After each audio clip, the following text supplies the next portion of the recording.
Bonjour et bienvenue dans le monde de notre vie intérieure. Nous parlons aujourd'hui des ruminations. Et quoi, songeait-il? Que fais-je au monde avec mes tourments et mes sophistiques? Les oiseaux, les serpents, les moustiques même vivent ici-bas de rayons et de chair. Naître leur donne droit à la joie. Seul l'homme, s'arrachant à son plein lot de pain et d'air, se mésallie avec les concepts, bifurque aux chimères, se gave de cogitation. Joseph Delteil, Lafayette. Ruminer, c'est réfléchir sans fin, sans efficacité. C'est réfléchir en rond. Les ruminations sont un des grands pièges de la vie intérieure.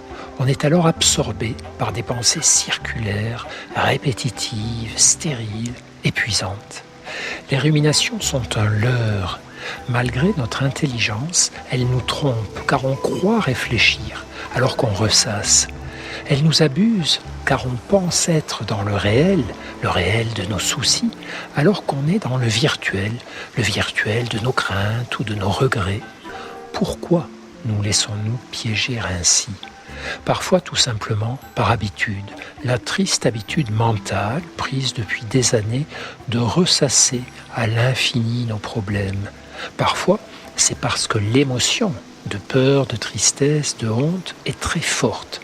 La rumination signe alors une pensée prisonnière de ces émotions douloureuses intenses. Parfois encore, on rumine parce qu'on est impuissant à agir et que la rumination remplace l'action. On rumine parce qu'on n'a pas admis au fond que pour le moment, il n'y a pas de solution immédiate à ce qui nous tourmente. La rumination est un symptôme auquel on est très attentif en psychothérapie. Elle est associée notamment aux souffrances anxieuses ou dépressives dont elle est un des facteurs aggravants. C'est par exemple en leur apprenant à moins ruminer que la méditation aide les patients fragiles à ne pas tomber ou retomber dans la dépression. Et en attendant d'apprendre à méditer, que faire ? Comme toujours, repérer le plus tôt possible que nous avons commencé à ressasser, car si le moteur ruminatoire est lancé depuis un moment, arrêter son mouvement sera d'autant plus difficile. Puis, se poser ces 3 questions classiques en psychothérapie. Depuis que je réfléchis à ce problème, 1. Ai-je l'impression d'avoir avancé vers une solution ? 2. Sinon, ai-je le sentiment d'y voir plus clair ? 3.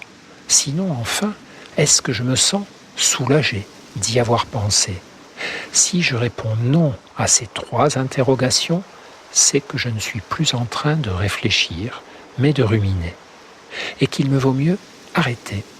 Il est important aussi de faire preuve de discernement et de savoir où l'on se trouve.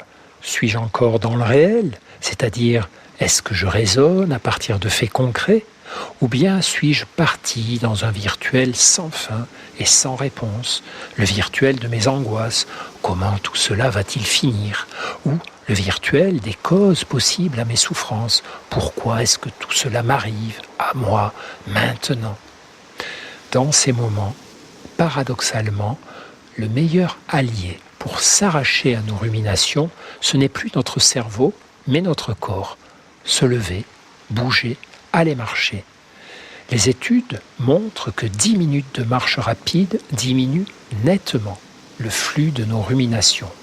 Marchons, marchons, puis nous reviendrons vers le problème plus tard, avec l'esprit plus clair. Finalement, les seules ruminations que nous devrions tolérer, ce sont les ruminations positives. Nous repasser en boucle nos bons souvenirs de la journée ou de la semaine. C'est ce que faisait de son mieux Jean-Jacques Rousseau. Sans cesse occupé de mon bonheur passé, je le rappelle et le rumine, pour ainsi dire, au point d'en jouir de rechef quand je veux. On essaie ? À demain, et ne perdez jamais le lien avec vous-même.